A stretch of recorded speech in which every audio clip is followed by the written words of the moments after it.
Yeah. As things stand right now, they're 10 points behind Winnipeg, who right now holds the last spot in the Western Conference, the last playoff spot, with just 10 games to go.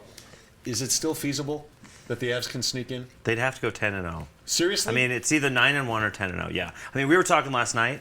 What normally would be 95, 96 points, this year could be 98, 99 in the Western Conference. I thought it might go to 100 even. It may be.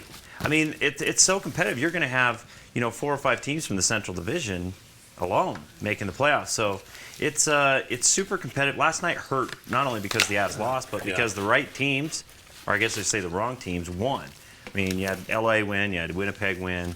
I don't know.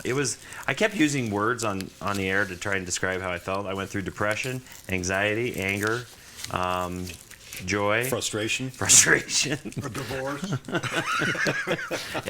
It felt like a good night just to have a beer on set, to be honest with you. Well, it was tough. Truth is, let me rephrase that. Even if they made the playoffs, would they really go anywhere? But I don't. It's hard to say because those 1-8 matchups are scary. Because that one team has got everything to lose, and that 8 has nothing. You remember LA when they won? We saw that last plus, year. if your goalie gets hot, you never know what can happen, right? I mean, so I don't know. If they make it, they play like a St. Louis or an Anaheim, and those teams are big and built for the playoff. I mean, they're huge. But it's always better to make the playoffs than it is to be sitting and watching. You know what, Kyle? I'm not terribly discouraged. I mean, everybody wants to make the playoffs every year. Yeah.